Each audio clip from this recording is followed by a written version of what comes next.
உலகெங்கும் வாழ்ந்து கொண்டிருக்கின்ற சகோதர சகோதரிகளுக்கு அன்பார்ந்த வணக்கங்கள் மற்றும் வாழ்த்துக்கள். இன்றைக்கு நம்ம பார்க்கக்கூடிய ஒரு அற்புதமான காணொளி என்னவென்றால், இந்த ஏப்ரல் மாத ராசி பலன்களைத்தான் டீட்டெயிலாக பார்க்க போறோம். இந்த ஏப்ரல் மாதத்தினுடைய கிரக நிலைகளை பார்க்கும் பொழுது, மேசமனையில் குரு பகவானும் புதன் பகவானும் இணைந்து கொண்டு, கன்னிமனையில் கேதுவும், சந்திரன் அதாவது மனோகாரகன் என்று சொல்லக்கூடிய சந்திரன் இந்த மாதத்தினுடைய தொடக்கத்தில் தனுசு மனையிலும், கும்பமனையில் சனி பகவானும் செவ்வாய் பகவானும் இணைந்து கொண்டு, மீனமனையில் 3 கிரகங்கள் சூரியன், ராகு, சுக்கிரன்.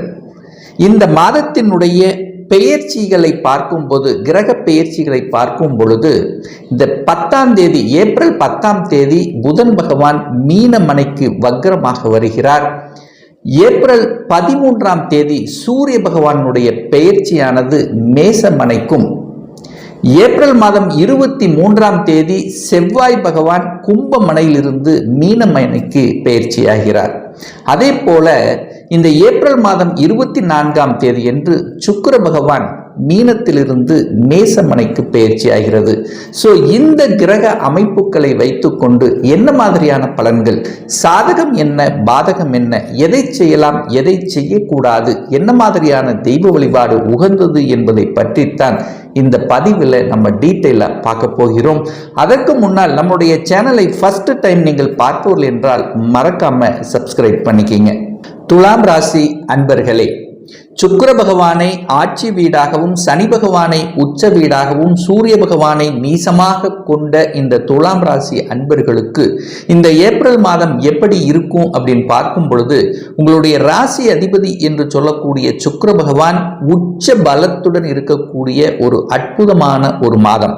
உங்க ராசியை அல்லது லக்னத்தை குரு பார்க்கின்ற ஒரு அற்புதமான ஒரு மாதம் அப்படின்னு எடுத்துக்கலாம். அதாவது உங்க ராசி அதிபதி உச்ச பலம், குருவினுடைய பார்வை உங்க ராசியின் மீது பதிகின்ற காரணத்தால நினைத்தது நிறைவேறக்கூடிய, எதெல்லாம் வழிகளை அனுபவித்துக் கொண்டிருந்தீர்களோ அந்த வழிகளில் இருந்து நிவர்த்தியாகக்கூடிய, விடுதலை பெறக்கூடிய, எண்ணம் செயல் சிந்தனைகள் நேர்கோட்டில் செல்லக்கூடிய, தொட்டது துளங்கக்கூடிய தன்மையில தான் இந்த மாதம் உங்களுக்கு அமைகிறது.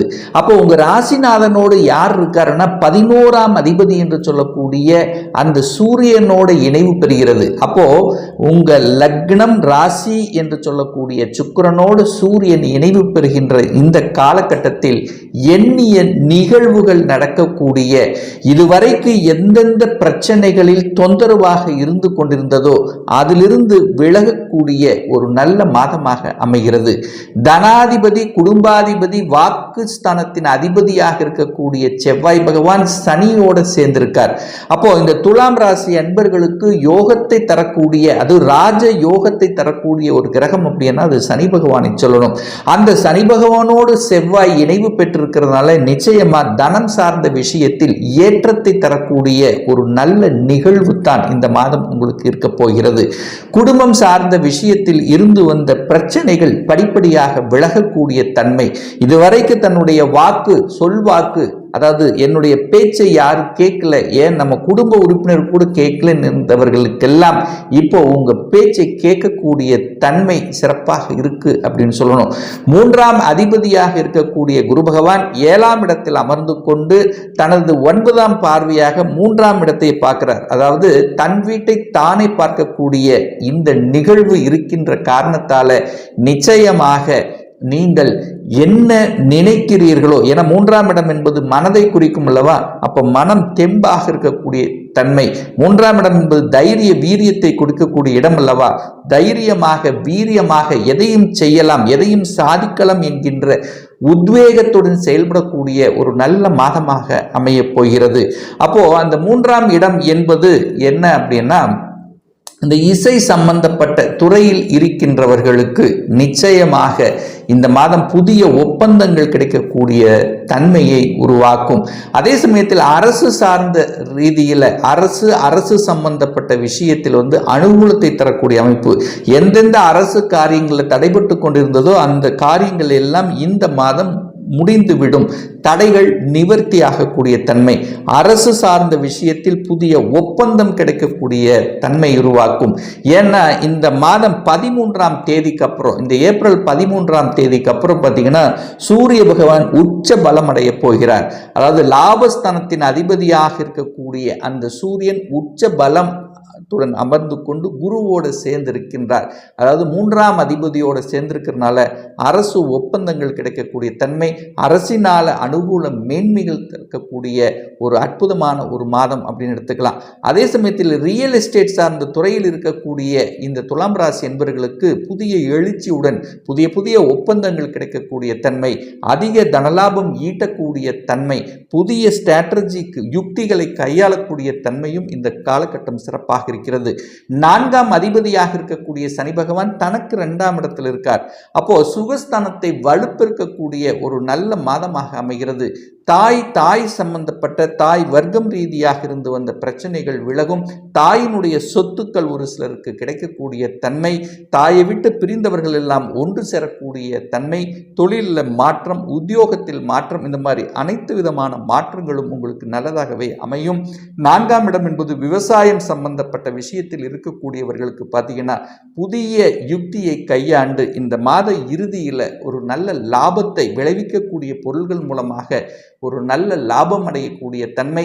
5ஆம் அதிபதி 5ஆம் இடத்திலேயே இருக்கின்ற காரணத்தால் ஆட்சி பலம் பெற்று வலிமையாக இருக்கிறதுனால குழந்தைகள் மூலமாக பலன்கள் கிடைக்கக்கூடிய தன்மை, குழந்தைகளுடைய படிப்பு சார்ந்த விஷயங்கள் சிறப்பாக இருக்கக்கூடிய தன்மை, குழந்தைகள் என்ன ஆகணும் என்ன படிக்கணும் என்று ஆசைப்படுகிறார்களோ அந்த ஆசைகள் நிறைவேற்றக்கூடிய தன்மை, குழந்தை பிறப்பு சம்பந்தப்பட்ட விஷயத்தில் தடைப்பட்டு கொண்டு இருந்தவர்களுக்கு குழந்தைகள் பிறப்பு சம்பந்தப்பட்ட விஷயங்கள் நற்செய்திகள் கொடுக்கக்கூடிய தன்மை, கொஞ்சம் செலவுகள், அதாவது இந்த செயற்கை முறையில் கருவுறுத்தல் இந்த மாதிரி செலவு செய்து கொண்டிருந்தவர்கள், அதனால் சங்கடத்தை அனுபவித்துக் கொண்டிருந்தவர்களுக்கெல்லாம் நல்ல செய்திகள் கிடைக்கக்கூடிய ஒரு நல்ல மாதமாக அமைகிறது.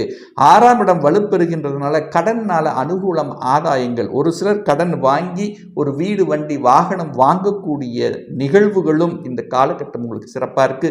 ஏன்னா சுக்கிரன் உச்சபலமாக இருக்கிறதுனால, சுக்கிரனுங்கிறது வீட்டுக்கு காரகன், வண்டி வாகனத்துக்கு காரகன் அப்படிங்கிறதுனால இந்த வீடு வண்டி வாகனம் வாங்குவதற்கு ஒரு ஏதுவாக உள்ள ஒரு நல்ல மாதமாக அமைகிறது.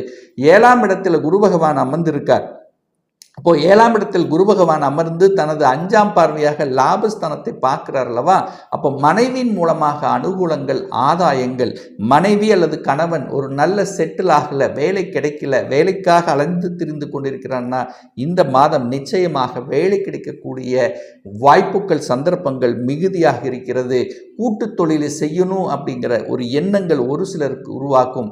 கணவன் மனைவி 2 பேரும் சேர்ந்து ஒரு தொழிலை செய்யக்கூடிய தன்மைகளும் இந்த காலகட்டம் உங்களுக்கு சிறப்பாக இருக்கிறதுங்கிறத ஸ்ட்ராங்காக சொல்லலாம்.